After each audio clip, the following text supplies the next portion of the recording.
Can she see Hello. Hi, Claudine. Hi. So, Alex and I are here. How are you? Good, how are Good. you? Good. Awesome. So, you're in California? Mm-hmm. Okay. So it's around, what, 4:30 your time? Yeah. Okay, great. We're on the East Coast, obviously, New York based, so. Yeah.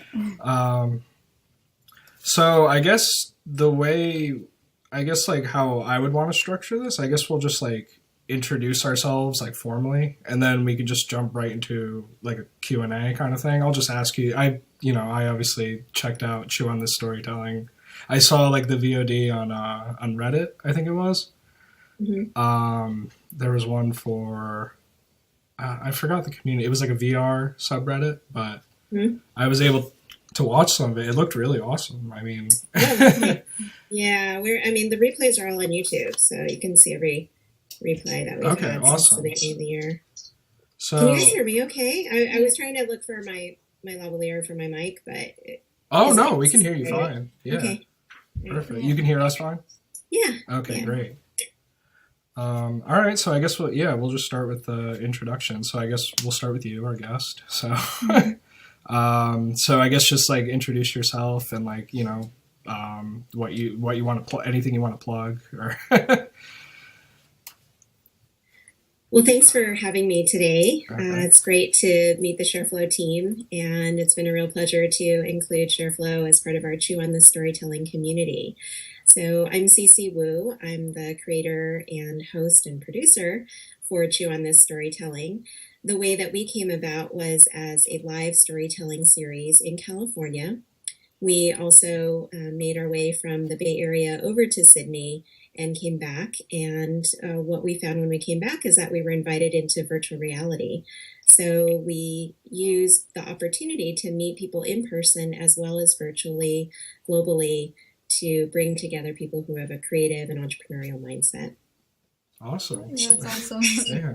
So was Chew on the Storytelling like your concept originally, or did you work with a team of people just to conceive it, or?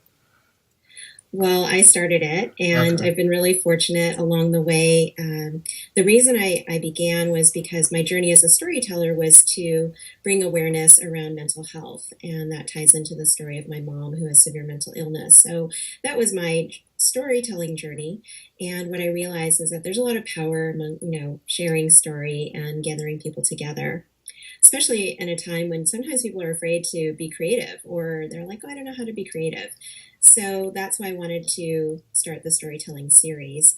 And as it's evolved, actually, I've had a number of wonderful people contribute in different ways, not all at the same time.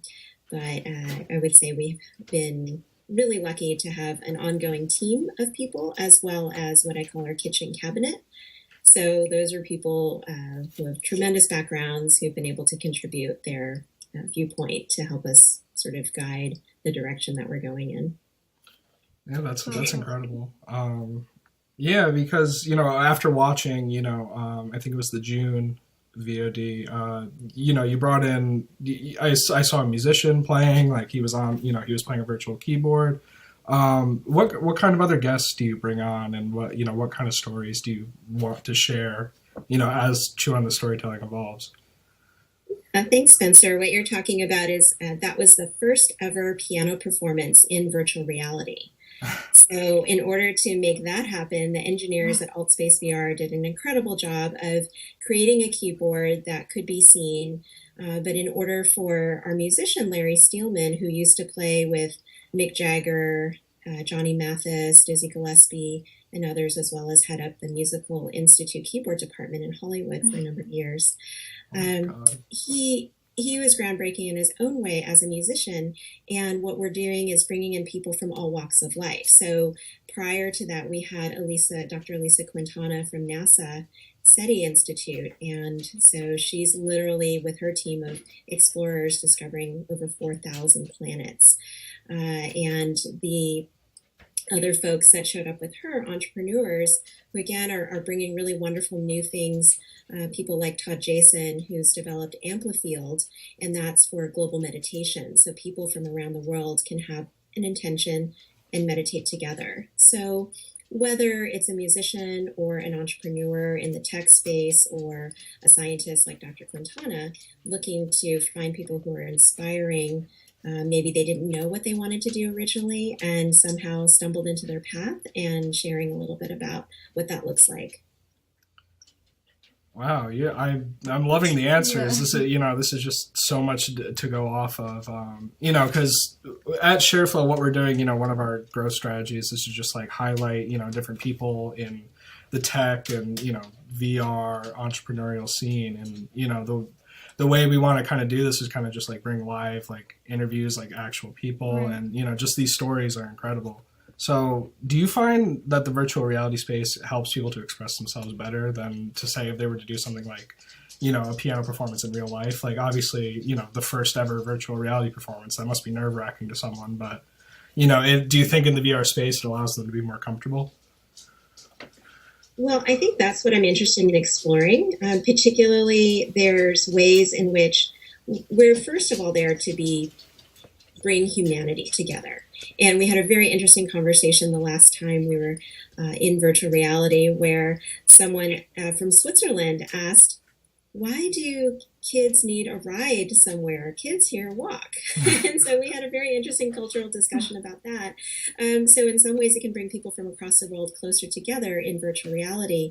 The way that I'm also interested in exploring what virtual reality can bring is what someone might call a rare occasion, which is to feel safe and share out something like a mental health challenge that they may not feel safe sharing on a anonymous forum, or because you are there with your avatar, and so someone knows that there's a person there, and because there are other people around that can interact in real time, it wouldn't necessarily allow it to go to the extreme that some forums can go to. So I'm very interested in allowing the virtual reality space to be one in which people can express their viewpoints, share what's really going on in their lives, and get support if they need it.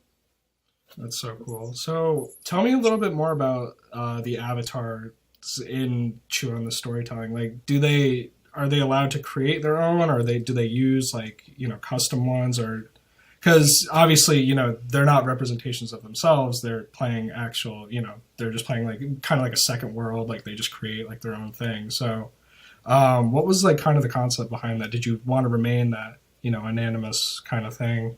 Or are you not ready to express themselves like, as they look in real life? Well, I thought it was an interesting opportunity because we came on very early in AltSpace VR's journey. So they have a select number of avatars, and they are growing, every time. But there's a selection, and anyone can pick their combination of colors and shapes. And, you can look like a robot or ninja or a swirl or even look like just a cartoon version of somebody, a human being.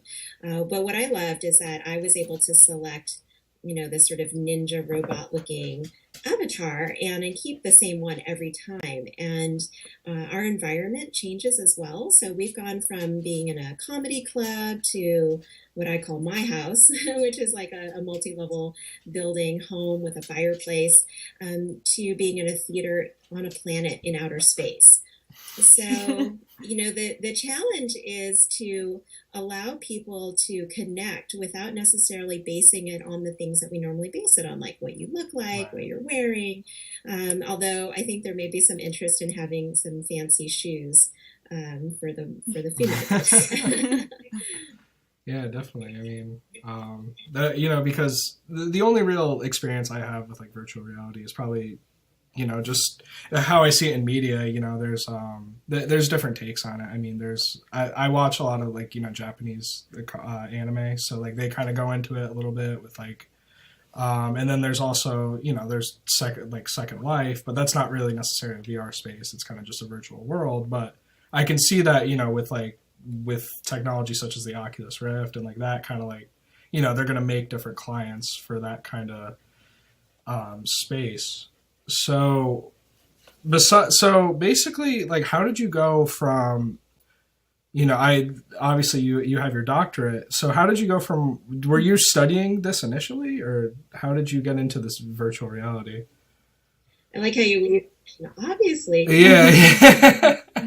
It's not really obvious. I Eh, have a well, it's background your in website. I mean, looking public you up. health Yeah. and clinical trials. And so I spent my career developing medicines for everyone from very sick babies with infant botulism to older adults, aging people with osteoporosis.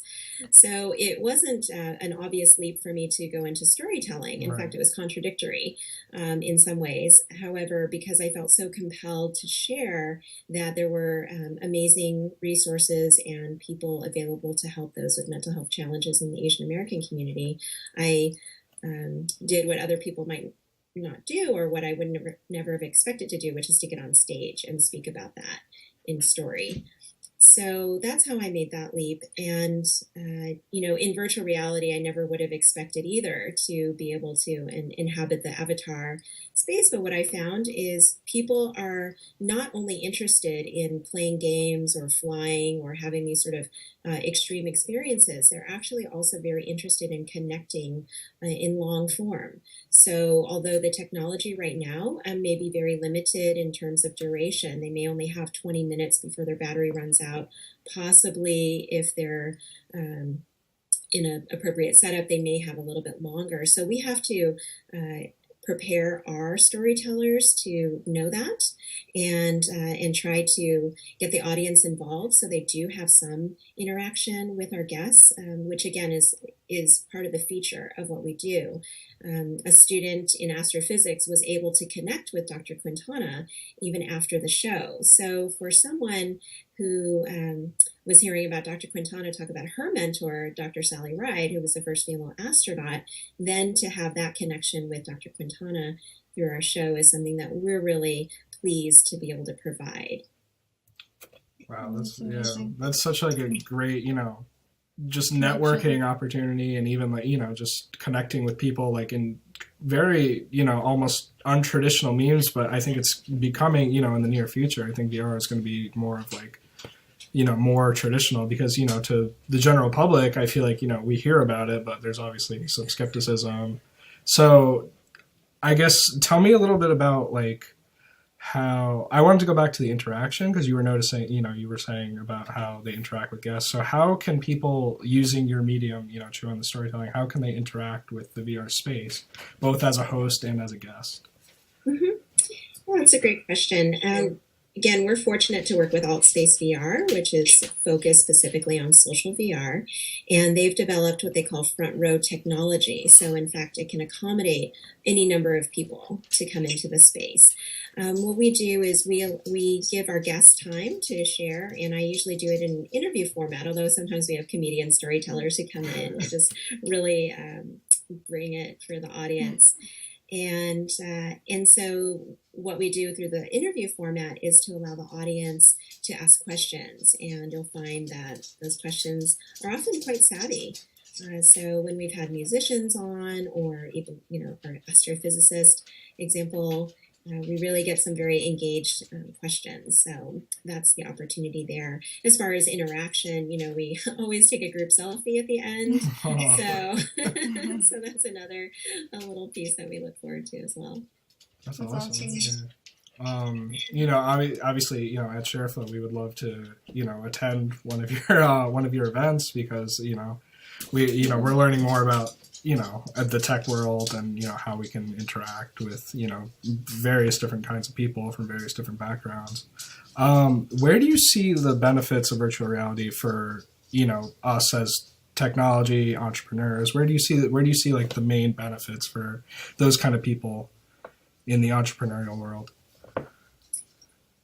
Yeah, virtual reality is.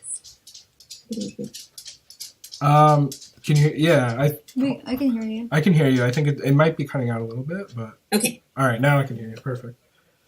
The virtual reality that we're experiencing now is like having the road paved as you're walking or running, right? So it's just a few feet ahead of us. It's actually quite inspiring that that we can see the world being built every time Chew on This Storytelling goes into Altspace VR, it's almost a different experience. So as entrepreneurs, we always have to adapt, and to be in a virtual reality world that is also adapting around us, I think is really the opportunity. What we're looking at, and this is something we discussed with Jory Desjardins, of one of the co-founders of BlockHer, is that we are at this frontier, and it is up to us to figure out the rules of engagement. So if we want to build something that's really going to benefit everyone, how do we operate? How do we engage with each other in the virtual reality space? Mm-hmm. So how do we offer those connections? How do we benefit each other? How do we work with each other's platforms so that we can all elevate? So that's why I was so excited to have Shareflo as part of our Chew on the Storytelling Slack community, because when it's not virtual reality, it's very, right. You could say it's just down to pixels. But in fact, because we have people from Australia, people from Europe, people all across the United States and Asia connected to each other, they have their own connections. And so someone from Australia can say, hey, I have someone coming over to New York, and then I can ping Joel of Shareflo and say, hey, maybe you'd like to go to a Shareflo event. So someone from Australia has the opportunity to attend an event that's being put on by Shareflo in New York City. Of course, so yeah. I think we can do that in the real world, and virtual reality would just be another location, so to speak, for us to do the same thing, which is to talk about what we're doing, share that out, inspire each other, and that's what I look forward to. Yeah, we look forward to it as well. It sounds incredible. The amount of work and just the amount of just thoughts and ideas that you put behind it is just really awe-inspiring for people. So it's definitely just a whole different perspective to sharing ideas and coming together, because like you said, it's just another location. And I guess coming from my perspective of never really thinking about getting into that, it's a becoming thought, because it is really another location as you're explaining it and seeing it on the YouTube channel and everything like that. So it's something that's very exciting to see how it transforms. Thanks, Alex. Yeah, it is fun, and I like to joke with the audience that for those of you in the future, such as yourself, that you can give us a glimpse of what's happening. I guess another aspect that I bring, which I'm very mindful of for virtual reality space, and my intention as a person working with tech entrepreneurs, is to offer the benefit of slowing down, the benefit of really being able to focus in. And so by bringing in people like Randy Tarrant of Project Happiness, we're actually offering another way of supporting tech entrepreneurs. So we bring in people who provide really, I would say, nourishing perspectives. And so if someone learns to meditate, someone learns how to do Qigong, someone learns how to really reconnect with themselves and with their body, that is another way that we really want to specifically support tech entrepreneurs so that they don't end up engaged and disconnected from themselves. Yeah, that's awesome. That sounds great. So when can we catch the show? Is it free for the public to attend? Is it do you organize it yourself, or do you just have people, they say they want to do this and then they give you a time, or how does that work? Yeah, so I've been really fortunate. I reach out to my network, and I also, of course, always invite if anyone knows someone inspiring they would love to see on the show. I'm always welcome, and they can send those recommendations to me at chewonthisstorytelling@gmail.com. And what I do is organize the live events that are at the Marsh Theater in Berkeley. That's the first Tuesday of every month. And so there we have our own jazz trio, which includes Larry Steelman, as well as our good friend, co-founder, and drummer, Jan Uetz Ayakaba Ondo, and Paul Eastman on bass. And then on the third Tuesday of each month is when we're in virtual reality. So in virtual reality, I tend to focus more on female founders as well as social entrepreneurs. But it's really not limited, as you know from the music and the piano performance. So we're looking ahead. We're very excited to have in this next month, in September, we're celebrating our 1 year anniversary. So we're going to have a live performance in Berkeley, a party of sorts. We've got Christina Wong, a comedian actress, coming up from LA to be part of that, as well as some other wonderful folks.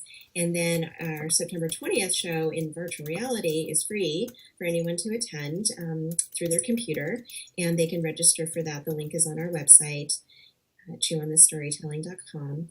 And that one will include the CEO of Urban Sitter, Lynn Perkins, as well as Wendy Hugh, who is a chocolatier. So Wendy has a really amazing story. You know, I think chocolatiers are not born every day, but maybe she was born for this. She had a fortune teller tell her that whatever she did, it would be like hands-on. Wow. So she's going to share how she brought her dream of being a chocolatier to life. So that's awesome. So that's what we have to look forward to. So we would love to have people join us in virtual reality every third Tuesday of the month at Altspace VR and in person in Berkeley. We also do go sometimes to other locations, so we're looking forward to getting to New York City sometime and partnering with Shareflo. Definitely. Yeah, definitely. Please come. That would be excellent. Definitely let us know. And any big events we can plan for in the future, we could definitely make arrangements as well. So awesome. So definitely. Yeah, thank you for allowing us to pry your mind a little bit and just talk to you. It was just really nice to talk to you and just learn about this. And we're definitely going to be promoting this on all of our social media channels. So we'll probably do like a blog, and then we'll probably just share this segments of this audio call with people. So as long as you're okay with that, Yeah, of course. I would love to maybe just mention one more thing. Of course. And that's that we do, especially at our live show, we do a spotlight on local businesses.